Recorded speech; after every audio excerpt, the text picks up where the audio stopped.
जय श्री कृष्णा दोस्तों। तो स्वागत है आपका आज के हमारे नए ब्लॉग में। आज हम बात करेंगे मुक्ति यानी मोक्ष क्या है। मोक्ष को कई भागों में बांटा गया है, उसमें से कुछ भाग हैं सामाजिक मुक्ति, आध्यात्मिक मुक्ति, मानसिक मुक्ति। सामाजिक मुक्ति किसी के उत्पीड़न या भेदभाव से मुक्त हो जाना ही मुक्ति है। मानसिक मुक्ति किसी नकारात्मक विचार, भेदभाव, सोच, आदतों से मुक्त पाना ही मानसिक मुक्ति है। और एक मुक्ति है दोस्तों आध्यात्मिक मुक्ति। आध्यात्मिक मुक्ति जो है उसको बताया है जन्म और मृत्यु से छुटकारा पाना, उसे मोक्ष भी कहते हैं। तो आध्यात्मिक मुक्ति के लिए एक हम आज उदाहरण लेंगे। जैसे कि मान लीजिए कि आप किसी पार्टी में जा रहे हो, आप एक चेन मार्केट से लेके आए कि हम कहीं भी पार्टी में जाएंगे तो पहन के जाएंगे, मस्त लगे, मतलब एक आइडेंटिटी होगी हमारे पास। लेकिन जब आप उस पार्टी में पहुंचते हो तो आप देखते हो कि आपके पास तो वो चेन आप घर पे ही भूल गए, आप लेके नहीं आ पाए। जैसे ही आपका हाथ जाता है तो आपको पता लगता है कि चेन तो घर पे रह गई। लेकिन जब आप ये देखते हो कि चेन घर पे रह गई तो आपको एक बेचैनी सी होने लगती है कि यार मैं अपना कैसे प्रूव करूंगा, मैं एक स्मार्टनेस नहीं आएगी मुझ में, तो यार मैं चेन घर से लेके आऊं क्या। जब आप ये असमंजस में पड़ते हो ना, इसका मतलब आपकी आइडेंटिटी उस चेन से है, आपकी एक्चुअल में कोई वैल्यू नहीं है। अगर आपकी एक्चुअल में वैल्यू होती तो वो वैल्यू डिजर्व चेन नहीं करती ना। आप तो खुद डिजर्व करते हो अपनी वैल्यू। अगर खुद करते हो तो आपको चेन का मोहताज नहीं होना चाहिए। लेकिन अगर कहीं आपको लगती है कि यार कमी रह गई तो आप समझ लो आप मुक्त नहीं होगी। और अगर आपको एक पल के लिए विचार आया कि चेन घर पे रहेगी, दूसरे पल आप वैसे ही हो जाते हो जैसे कि आपके पास चेन है ही नहीं। आप वैसे ही प्रेजेंट होते हो कि आप जो हो वो यही हो।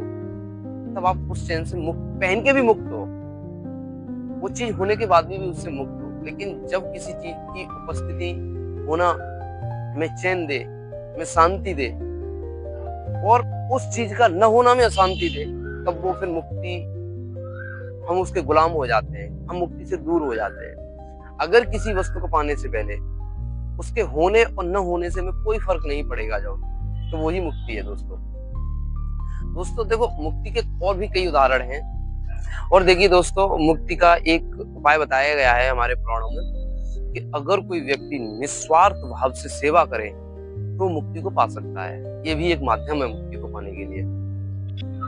और दोस्तों गीता में हमारे कृष्ण भगवान ने अर्जुन से कहा है कि अगर कोई व्यक्ति सुख और दुख दोनों से छूट जाता है तो वो मुक्ति पाता है।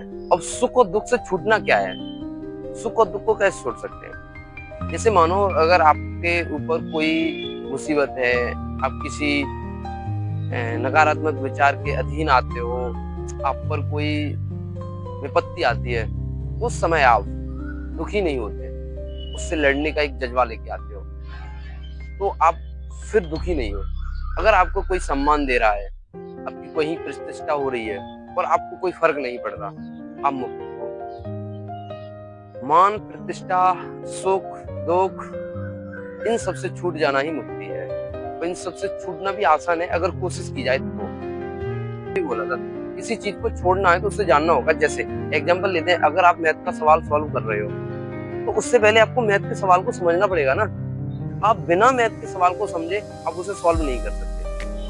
इसी प्रकार मान लीजिए आप एग्जाम दे रहे हो, उसमें कोई आपका एक क्वेश्चन आता है, अगर आप उस क्वेश्चन को समझ नहीं पाते तो आपको सॉल्व ही नहीं कर पाओगे ना। पता ही नहीं है कि वो क्वेश्चन क्या है।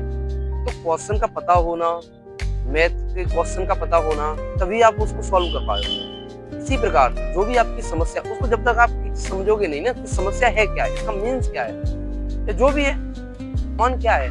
जो लोग आज मेरा सम्मान कर रहे हैं, क्या ये कल भी सम्मान करेंगे? और ये एक्चुअल में सम्मान कर रहे हैं या सिर्फ ऊपर ऊपर कर रहे हैं? या ये मैंने जो परफॉर्मेंस दी है यहाँ पे, जो मेरी प्रेजेंटनेस है, वो इतनी भारी हो गई कि इन लोगों को मजबूरन बोलना पड़ा, लेकिन अंदर से तो ये दुखी है। ये भी तो समझना होगा। कोई बंदा अगर कोई वर्ड बोल रहा है तो इसका मतलब ये नहीं है कि वो एक्चुअल में आपको चाह रहा है या एक्चुअल में उसके वर्ड है। तो सम्मान या प्रतिष्ठा हमें पहले उसको जानना होगा, तभी हम उससे छुटकारा पा सकते हैं। अगर कोई किसी ने हमारे सम्मान में तो बातें कह दी और हम खुश हो जाते हैं, फिर हम दूसरे दिन प्रयास करें कि उस सुख से हमें दूर होना है, नहीं हो सकती ना भाई। तुम्हें पता ही नहीं है सुख क्या है। इसी प्रकार अगर आपको नकारात्मक विचार से दूर होना है तो पहले आपको उसे जानना होगा ना कि नकारात्मक विचार आए कैसे, क्यों है, कितना डिजर्व करते हैं, क्या ये परमानेंट है? कोई भी चीज इस दुनिया में परमानेंट नहीं है, सब टेम्परेरी है। लेकिन टेम्परेरी है तो हमें पहले जानना होगा, तभी तो हम उसे छोड़ सकते हैं। लेकिन हमें तो लगता है कि सारी चीज परमानेंट है। इसी प्रकार जो आपको सुख दे रहा है, जो आपकी प्रतिष्ठा कर रहा है, वो सब टेम्परेरी कर रहा है। आज वो आपका सम्मान कर रहा है, आज आपका सुख मतलब प्रतिष्ठा दे रहा है आपको, कल मौका मिलते ही वो ही बंदा सबसे पहले होगा आपको बदनाम करने के लिए और आपकी निंदा करने के लिए। लेकिन जो बंदा आपको सुख पहले सम्मान देता या मतलब पहले सम्मान दे रहा था या आपकी प्रतिष्ठा कर रहा था, वो बंदा आपकी निंदा कैसे कर सकता है? वो बंदा आपकी निंदा नहीं कर रहा था, ना उसने आपकी सम्मान किया था, बस आपकी जो मूवमेंट थे ना आपके, बस उसके अधीन था वो बंदा। आप इस बात को समझ जाओगे ना, तो न तो आपकी उससे निंदा से फर्क पड़ेगा और न आपकी वो जब प्रतिष्ठा करेगा उससे फर्क पड़ेगा, क्योंकि आप समझ गए ना कि ये निंदा और प्रतिष्ठा क्यों कर रहा है।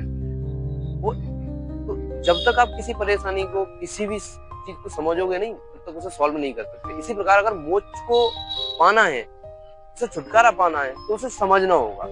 एक बार उसे समझ गए, छोड़ दोगे, छूट जाएगा, अपने आप छूट जाएगा भाई।